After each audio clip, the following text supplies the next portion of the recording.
Halo sahabat Hermina, kembali lagi dengan saya Suster Ii. Sahabat Hermina pernah dengar tentang okupasi terapi nggak? Nah, hari ini aku bersama terapis okupasi Hermina akan membahas tentang okupasi terapi. Ayo kita temui.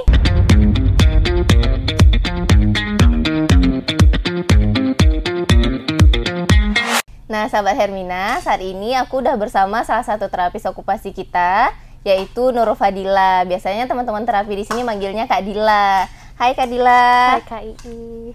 Nah Kak Dila, kita mau tanya-tanya sedikit tentang terapi okupasi nih. Terapi okupasi itu sendiri apa sih Kak sebenarnya? Oke Kak Ii. Jadi okupasi terapi itu sendiri merupakan suatu pelayanan kesehatan yang diberikan kepada masyarakat atau pasien yang memiliki gangguan fisik ataupun mental, yang itu tujuannya untuk mencapai produktivitas, untuk kemandirian dan leisure pasien sehari-harinya gitu. Oh begitu. Biasanya pasien-pasien apa aja sih Kak yang perlu dilakukan untuk terapi okupasi ini Kak? Jadi untuk target okupasi terapi itu sendiri ada pasien anak dan dewasa Kak Ii gitu. Jadi kalau untuk kasus anak itu sendiri ada pada anak ADHD yang hiperaktif, lalu speech delay yang mengalami keterlambatan bicara, ada cerebral palsy, terlambat perkembangan dan lain-lain. Sedangkan untuk okupasi untuk pasien dewasa ada pasca stroke, pasien pasca operasi seperti itu. Oh iya. Terus satu lagi nih Kak Dila, biasanya ciri-ciri atau anak seperti apa sih yang harus kita kasih terapi okupasi itu? Jadi kalau untuk ciri-cirinya itu kan tergantung dari diagnosisnya sendiri ya Kak Ii. Cuman untuk sekarang yang paling terlihat itu ketika anak di usia tertentu mengalami keterlambatan perkembangan, seperti di usia 1,5 tahun anak belum berjalan, di usia 2 tahun anak belum berbicara, lalu atau di usia 1,5 tahun ketika dipanggil anak tidak merespon, itu udah tanda gejala awal anak sudah membutuhkan untuk terapi okupasi gitu. Wah, bagus sekali informasinya.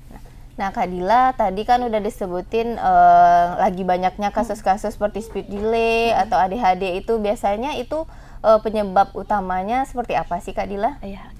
Untuk penyebab speech delay dan ADHD itu sendiri biasanya karena pola asuh yang pertama Kak. Pola asuh di rumah, seperti apa lingkungan rumahnya membentuk karakter dan perilaku anak di rumah. Nah itu kan bisa disebabkan karena difasilitasi oleh gadget.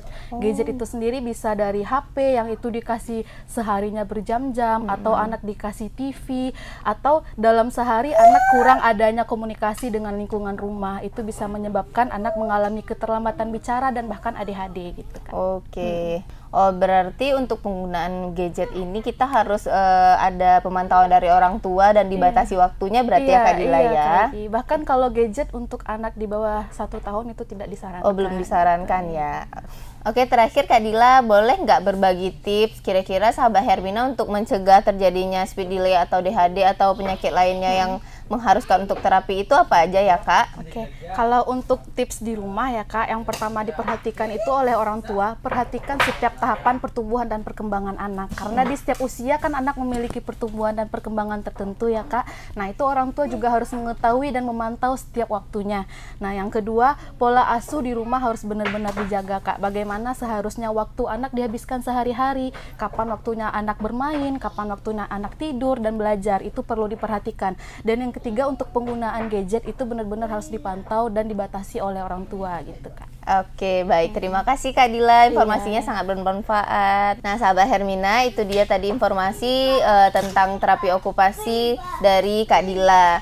Jadi untuk sahabat Hermina yang ada indikasi untuk terapi, di Hermina ada alur yang harus kita lewati. Yang pertama, untuk anak-anak kita harus konsul dulu kepada dokter anak atau dokter tumbuh kembang anak. Lalu dari dokter anak kita akan dikonsulkan ke dokter rehab medik. Nanti dokter rehab medik lah yang akan menentukan terapi apa yang akan dikasih untuk anak atau pasien tersebut. Setelah dapat terapinya, anak atau pasien akan diarahkan untuk mengantri terapi di bagian rehab medik. Seperti itu sahabat Hermina. Terima kasih atas waktunya Kak Dila. Iya, sama-sama Kak Ii. Semoga ilmunya bermanfaat. Oke, pasti bermanfaat ya sahabat Hermina.